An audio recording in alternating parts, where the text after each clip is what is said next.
Hello hello friends, welcomes to Anchal pharmacology classes. आज हम study कर रहे हैं इस वीडियो में गोनोरिया की। इससे पहले की वीडियो में हमने स्टडी किया था सिफिलिस की, जो कि सेक्सुअली ट्रांसमिटेड डिजीज़ के अंदर आता है। तो गोनोरिया जो है ये भी एक सेक्सुअली ट्रांसमिटेड डिजीज़ है और इसके दो स्टेजेस होते हैं, एक्यूट स्टेज और एक होता है क्रोनिक स्टेज। तो फर्स्ट देखते हैं एक्यूट स्टेज। एक्यूट स्टेज को हम कैसे कैरेक्टराइज कर सकते हैं? तो यहाँ पर इन्फ्लामेशन देखने को मिलता है यूरेथ्रा इन मेल्स के जो यूरेथ्रा है इसमें इन्फ्लामेशन देखने को मिलता है। फीमेल में अगर है तो सर्विक्स और वेजाइना में भी इन्फ्लामेशन देखने को मिल सकता है। एक्यूट बर्निंग सेंसेशन होता है with pain and pus discharge while passing the urine. यहाँ पर बर्निंग सेंसेशन हो रहा है, पेन हो रहा है और पस भी डिस्चार्ज हो रहा है जब यूरिन पास हो रहा है तब। लेकिन ये जो कैरेक्टर है या फिर ये जो सिम्टम है ये जनरली हमको मेल्स में देखने को मिलता है। अगर ये लेटर स्टेज में पहुंच गया तब यहाँ पर पस जो होता है वो थोड़ा थिन हो जाता है और बहुत लंबे समय तक रहता है। तो एक्यूट स्टेज में इस तरीके के हमको सिम्टम देखने को मिल रहे हैं। Inflammation of the urethra in males, अगर फीमेल में है तो सर्विक्स और वेजाइना में भी हमको इन्फ्लामेशन देखने को मिल रहा है। बर्निंग सेंसेशन है, साथ में पेन भी हो रहा है और पस भी डिस्चार्ज हो रहा है जब यूरिन पास किया जा रहा है तब। इन मेल्स ये इन्फेक्शन स्प्रेड होता है प्रोस्टेट ग्लैंड में, सेमिनल वेसिकल में और यूरिनरी ब्लैडर में। इन जगहों पर ये इन्फेक्शन होता है मेल्स में, प्रोस्टेट ग्लैंड में, सेमिनल वेसिकल में और यूरिनरी ब्लैडर में।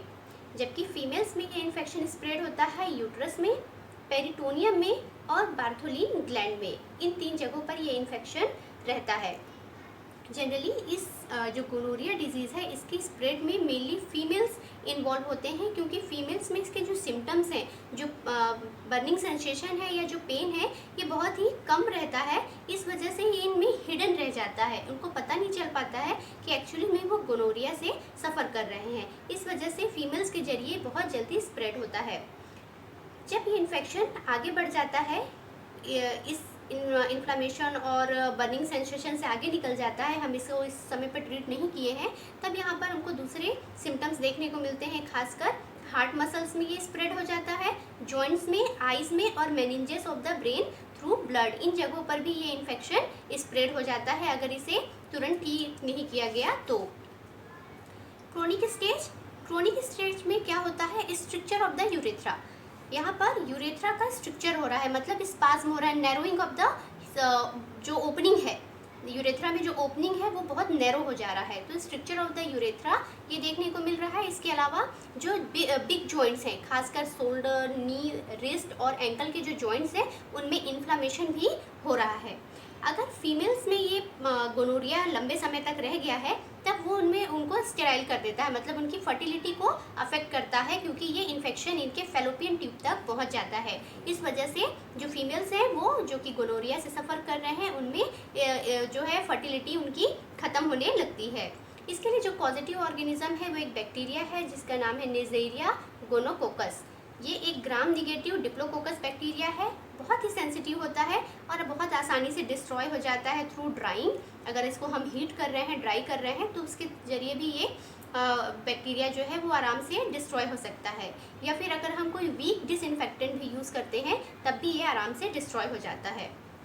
Mode of spread through sexual intercourse with infected partner. अगर कोई एक पार्टनर इन्फेक्टेड है तो उसके साथ सेक्सुअल इंटरकोर्स के समय ये दूसरे पार्टनर में ट्रांसफ़र हो जाता है। इसके अलावा इन्फेक्टेड टॉवेल्स, बेडशीट और क्लॉथ्स के थ्रू भी ये स्प्रेड होता है। इसके लिए इंक्यूबेशन पीरियड जो है 3 to 10 डेज़ का होता है, वेरी करता है। 3 to 10 डेज़ के बीच में इसका जो इंक्यूबेशन पीरियड देखने को मिलता है। ट्रीटमेंट प्रोकेन पेनिसिलिन का 6 लाख यूनिट इंट्रामस्कुलर जो डोज है उसको हम देते हैं, सिंगल डोज के फॉर्म में इसका दे रहे हैं। इसके अलावा हम कुछ दूसरे मेडिकेशन भी यूज़ करते हैं, जैसे कि benzyl penicillin, sodium plus probenecid, ampicillin with probenecid और सेप्ट्रॉन। ये भी इसके ट्रीटमेंट में यूज़ किया जाता है। Prevention and control of sexually transmitted disease. क्या क्या प्रिवेंशन और कंट्रोल के तरीके हैं?